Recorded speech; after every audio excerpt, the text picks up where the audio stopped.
2025년 11월 24일 월요일입니다. 오늘 저희가 함께 살펴볼 자료들을 보면요. 한국 자산시장이 뭐랄까 약간 두 쪽으로 쪼개진 듯한 모습을 보여주고 있습니다. 네, 정말 기이한 하루였죠. 한쪽에서는 주식시장이 아침에는 막 천국을 보여줄 것처럼 하다가 오후에는 그대로 곤두박질을 쳤고요. 그야말로 롤러코스터였죠. 그런데 바로 그 시간에 다른 한쪽에서는 어떤 동네 아파트 값이 마치 다른 세상 이야기처럼 막 불타오르고 있었단 말이죠. 네, 오늘 저희의 목표는 명확합니다. 왜 이 같은 하늘 아래에서 주식과 부동산이 이렇게 서로 다른 신호를 보내고 있는지, 그 혼란스러운 신호 뒤에 숨겨진 돈의 흐름을 한번 따라가 보겠습니다. 네. 아주 흥미로운 지점입니다. 이게 단순히 주식은 내리고 부동산은 올랐다. 이런 단편적인 현상이 아니거든요. 아, 그런 게 아닌가요? 이건 투자자들의 어떤 불안감, 그리고 기대감이 지금 어디로 향하고 있는지를 보여주는 거고요. 더 크게 보면 금리와 환율이라는 거대한 파도가 우리 자산이라는 배를 어떻게 흔들고 있는지를 보여주는 굉장히 중요한 장면이라고 할 수 있습니다. 알겠습니다. 그럼 그 파도의 방향과 세기, 오늘 한번 제대로 가늠해보죠. 네. 좋습니다. 그럼 그 혼돈의 중심, 주식시장부터 한번 들어가 보죠. 11월 24일 코스피가 3,846.06으로 마감했습니다. 0.19% 하락했고요. 네, 코스닥은 하락폭이 더 컸죠. 맞아요. 코스닥은 0.87%나 내렸습니다. 근데 이 숫자만 보면 그냥 조금 내렸구나 하고 넘어갈 수 있잖아요. 그렇죠. 근데 진짜 이야기는 그 안에 숨어 있습니다. 장중에 코스피가 무려 3,917까지 치솟았단 말이죠. 맞습니다. 장 초반 분위기는 최고였습니다. 아니, 이걸 보고 계셨던 분들은 정말 황당할 것 같아요. 아침에 분명 3,900 넘는 거 보고 드디어 가는구나 했을 텐데 퇴근하고 보니까 마이너스라니요. 네. 대체 그 몇 시간 사이에 무슨 일이 있었던 겁니까? 이날 주식시장은 그야말로 격렬한 줄다리기 한판이었습니다. 줄다리기요? 네. 한쪽 끝에서는 미국이 곧 금리를 내릴 거다. 이런 기대감을 가진 외국인하고 기관이 영차 하고 줄을 힘껏 당겼습니다. 그 힘으로 오전에 쭉 올라갔군요. 바로 그겁니다. 그 힘 덕분에 오전에 코스피가 3,900선을 그냥 시원하게 뚫고 올라갔던 거죠. 분명히 분위기는 최고조였어요. 네, 그 정도면 거의 이기는 분위기였는데 갑자기 반대쪽에서 힘을 쓴 거네요. 그렇습니다. 반대쪽에서 줄을 잡고 있던 개인 투자자들이 이 정도 올랐으면 충분한데 하면서 갑자기 줄을 탁 놔버린 겁니다. 차익 실현 매물이 쏟아져 나왔군요. 네, 폭포수처럼요. 그런데 여기에 아주 결정적인 변수가 하나 더 등장합니다. 변수요? 바로 환율이라는 심판이 슬쩍 개인들 쪽에 힘을 실어준 셈인데요. 원달러 환율이 장중에 1,470원대 후반까지 올랐습니다. 1,470원이요? 그게 외국인 투자자들한테는 어떤 의미를 갖는 숫자입니까? 외국인 투자자 입장에서 1,470원이라는 환율은 거의 심리적인 마지노선 같은 겁니다. 그래요? 아주 간단하게 생각해보죠. 내가 투자한 한국 주식이 5% 올랐다고 쳐요. 그런데 그 사이에 원화 가치가 5% 떨어지면 달러로 바꿔 갈 땐 결국 본전치기거든요. 남는 게 없네요, 사실상. 그렇죠. 그러니까 아무리 미국 금리나 기대감이 좋아도 환율이 저렇게 올라버리면 일단 발을 빼고 보는 겁니다. 힘껏 당기던 줄을 놓을 수밖에 없는 거죠. 그렇군요. 결국 오전에 끌어올렸던 상승분을 전부 다 반납하고 하락으로 마감하게 된 겁니다. 그래서 그랬군요. 줄다리기 비유를 들으니까 상황이 머릿속에 딱 그려지네요. 그럼 모든 종목이 다 같이 줄을 놓인 건 아니었을 것 같습니다. 자료를 보니까 삼성전자는 꽤 선방하면서 지수를 방어했다고 나오는데요. 맞습니다. 삼성전자 같은 거인이 버텨주지 않았다면 지수는 훨씬 더 크게 미끄러졌을 겁니다. 반면에 코스닥 시장은 바이오주들이 힘을 못 쓰면서 하락폭이 더 컸죠. 네네. 이처럼 시장 전체가 흔들릴 때 투자자들은 그나마 믿을 만한 대형주로 몰리고 중소형주는 더 큰 타격을 받는 경향이 나타난 겁니다. 결국 대형주와 중소형주 사이에 온도차가 컸군요. 네, 아주 컸죠.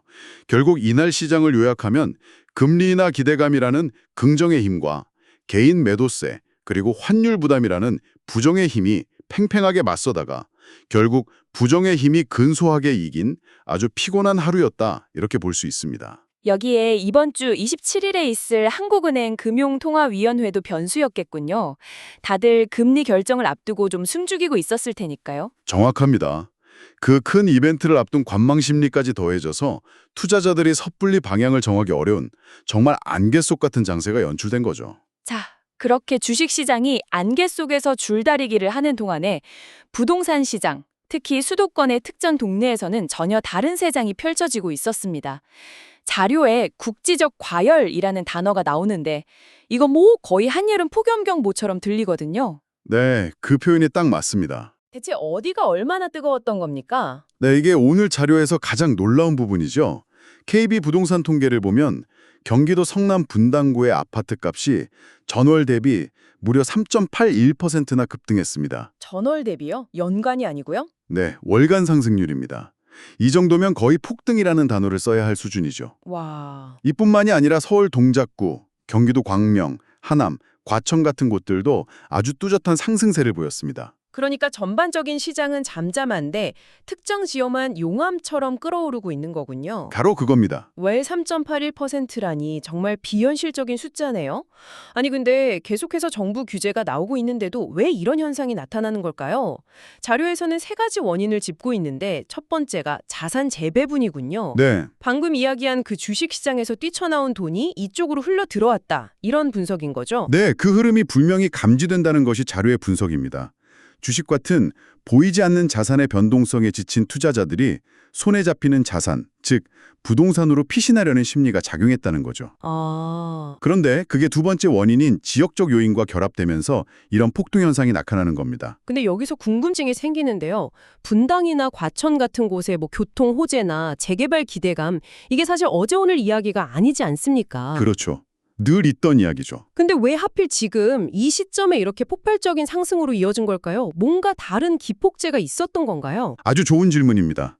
그 기폭제는 바로 불확실성 그 자체일 수 있습니다. 불확실성이요? 왜?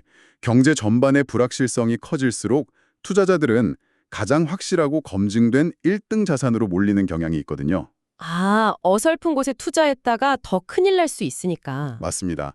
그런 공포심리 때문이죠. 그래서 교통, 학권, 개발 호재, 이 모든 걸 갖춘 이른바 대장단지들로만 매수세가 집중포화처럼 쏟아지는 겁니다. 그 결과가 바로 저 3.81%라는 숫자로 나타난 거고요. 다른 곳은 얼어붙는데 1등만 살아남는 이른바 초양극화 현상이군요. 네, 초양극화 현상이죠. 그렇군요. 마지막 세 번째 원인은 정책 효과의 한계, 즉 풍선 효과라고 나오네요. 규제는 수요를 없애는 게 아니라 그냥 다른 곳으로 밀어내는 거다. 바로 그겁니다. 말 그대로 풍선의 한쪽을 누르면 다른 쪽이 불룩 튀어나오는 것과 같은 거죠. 네. 수요를 억누르니까 규제가 덜 하거나 호재가 확실한 곳으로 수요가 터져나오는 겁니다. 하지만 여기서 가장 중요한 건 바로 리스크입니다. 리스크요? 네, 이렇게 단기간에 급등한 지역은 거품이 끼어 있을 가능성이 높습니다. 만약 앞으로 금리가 예상과 달리 오르거나 경기가 크게 둔화되면 가장 먼저 그리고 가장 크게 충격을 받는 곳이 바로 이런 곳들이에요. 아... 파티가 끝나면 가장 늦게까지 춤추던 사람이 제일 위험한 법이죠. 하지만요, 시장에서는 정부가 더는 강력한 규제를 내놓기 어려울 거다, 이런 기대 심리도 있지 않습니까? 그런 믿음이 지금의 과열을 오히려 더 부추기는 거 아닐까요? 네, 그 심리도 과열의 아주 중요한 연료가 되고 있습니다. 그렇죠. 추가적인 대출 규제나 세금 강화 같은 예상치 못한 강력한 카드를 언제든 꺼내들 수 있다는 점은 반드시 염두에 둬야 합니다. 이번에는 다르다는 믿음이 가장 위험할 수 있어요. 알겠습니다. 한쪽에서는 개인들이 불안해서 주식을 던지고 다른 한쪽에서는 특정 아파트 값이 무섭게 폭등하고 이게 정말 아무 관련 없는 일일까요? 우연으로 보기는 어렵습니다. 듣다 보니까 왠지 그 주식을 판 돈의 일부가 저 아파트로 흘러 들어간 건 아닐까 하는 상상까지 드는데요? 그 상상에 바로 오늘 자료의 핵심을 꿰뚫고 있습니다. 아, 정말입니까? 네, 이건 단순히 포트폴리오 재조정이라는 기술적인 용어로 설명하기엔 좀 부족하고요. 투자자들 사이에서 주식처럼 보이지 않는 자산에 대한 신뢰가 흔들리고 아파트처럼 손에 잡히는 자산으로 도피하려는 심리가 나타나고 있다는 신호탄일 수 있습니다.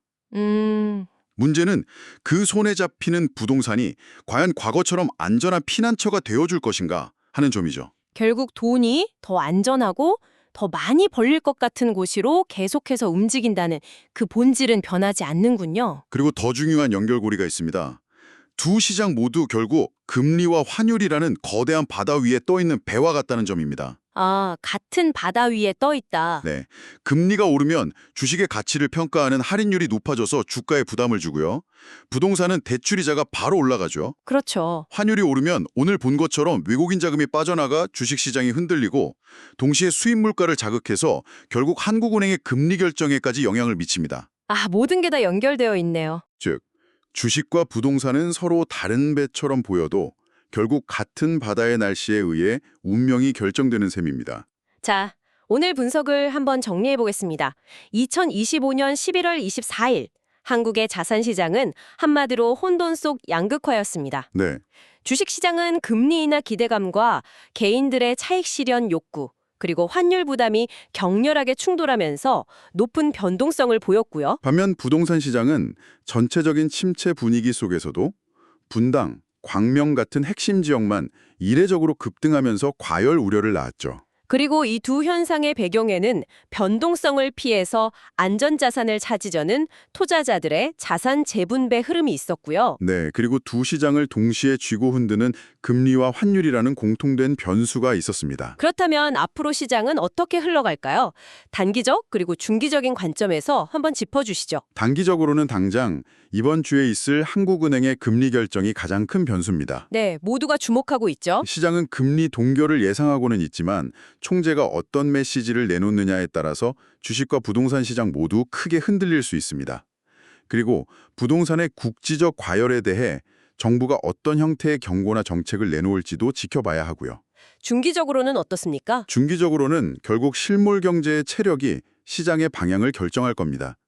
경기가 회복되고 기업 실적이 좋아지면 돈은 다시 주식시장으로 돌아올 수 있겠죠.